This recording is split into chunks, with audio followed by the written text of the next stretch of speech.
Welcome to LC Screen Talk. My name is Larry, and this is my review of Beautiful Boy.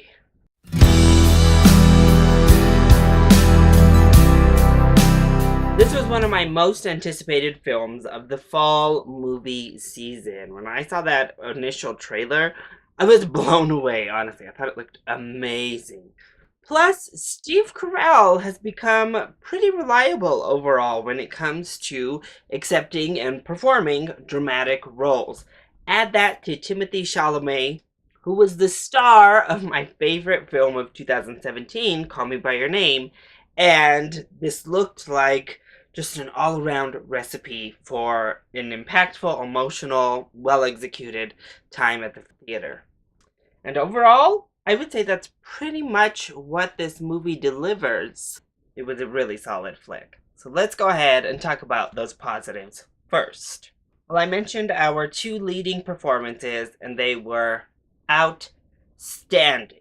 Two of the best performances I've seen from actors this year. And that's not to take away anything from the rest of the ensemble, because literally everyone who took any role, no matter how insignificant it was in this film, delivered a great performance. I don't think there was even a bad cameo, background, nothing. All of them were so good.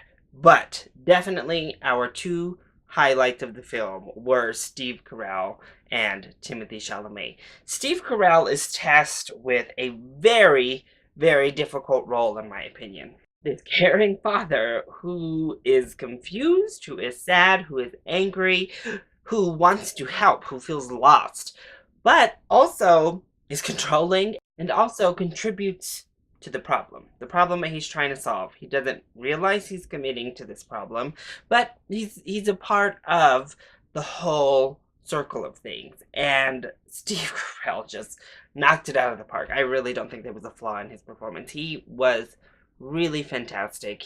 He really got you choked up, really got you like feeling emotional in this film.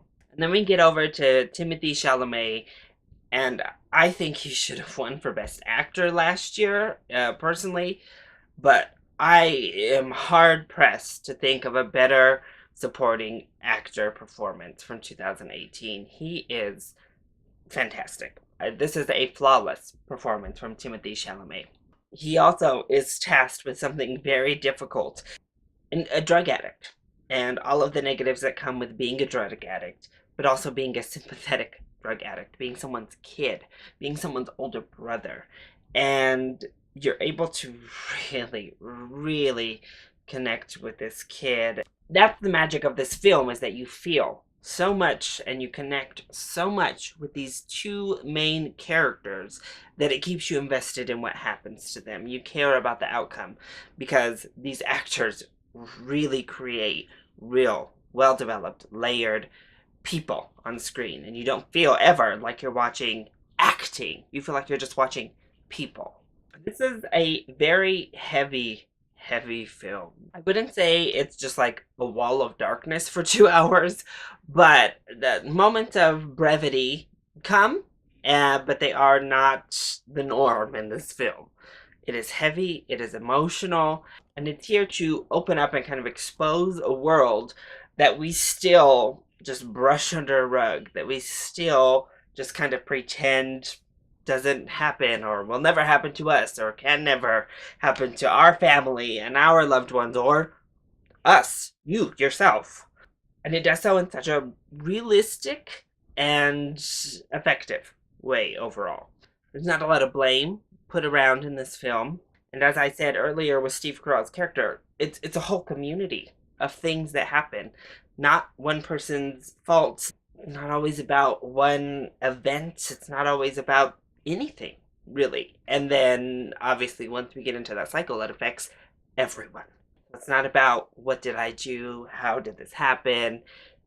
It goes across the board. Addiction claims victims, whether young and innocent, having nothing to do with this, all the way to the addict themselves and their lack of control and ability to really fix, process, handle what's happened to them. So it really was an honest and frank look, but an empathetic look all across the board, and I really thought it was done expertly well. And it's a film that I think should be seen, even though it is heavy and it is hard to watch at times. It's an important movie because drug depiction in film is relegated to a lot of stereotypes, I'd say, and this was a much more authentic look at it. I also thought the score of the film was beautiful. The cinematography in this movie is beautiful. And it's really just a well executed film across the board. The script was really strong. It's a really good film. Now for the negatives on the movie. There are several of those as well. The biggest negative is that the film is called Beautiful Boy, and it's telling two stories at once. So while that gives us the perspective of two different people, I think you can still get that perspective, but having a central focus. And obviously the central focus is pretty much meant to be the Timothée Chalamet character, but I mentioned him in supporting because I think Steve Carell might even be a little bit more the focus, but it's telling both of their stories. And we kind of switch perspectives throughout the film. Like, there are times where you feel like you are in Steve Carell's perspective, other times that you feel you're in the Chalamet character's perspective.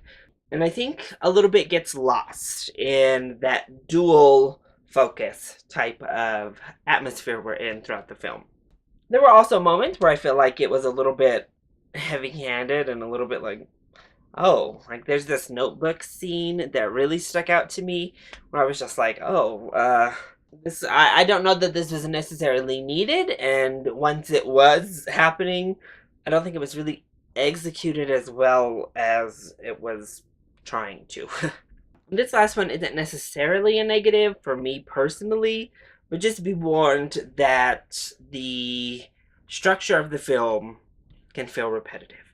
Now, why it's not a real negative for me is because, unfortunately, again, I think that goes back to the authenticity of depicting addiction and the processes within addiction and trying to get recovery, or maybe even not trying to get recovery, unfortunately often lead to repetitive behaviors, repetitive experiences. So I didn't really have a problem with it, but just be warned that we kind of feel like we're rehashing or reliving things several times throughout the movie. But overall, I think this was a really solid film. I heard sniffling and crying throughout my theater, my packed theater on opening night for Beautiful Boy. If you yourself have struggled with addiction or you have family members who are addicts, I think that this is really going to hit home for you. I think it's really going to be one that you'll be able to connect with. And if you don't have much experience, I think maybe it could be a real eye-opener, and it will really kind of open that door for empathy across the board. I don't think it's for everyone. It is heavy, it is slower, it is repetitive, and it's not necessarily comfortable all the time. But I think everyone should watch it. I think it's important. And just for those two lead performances alone, they are, I mean, honestly, spectacular performances. I think this deserves a full price ticket, honestly, based on quality. If you don't want to go to the movies to feel weight and be sad, I still say give this a very strong rental once it comes out. So that is my review of Beautiful Boy. I hope you enjoyed it. If you did, go ahead, click like down below, and subscribe to the channel so you are always up to date on our latest videos. Also, join in on the discussion. Are you excited to see Beautiful Boy, or have you already seen it? If you've seen it, let me know your thoughts, either in the comment section down below, or you can hit me up on Twitter. I love you all so much for your support. Mwah! Thank you for watching, and I'll see you next time. Bye!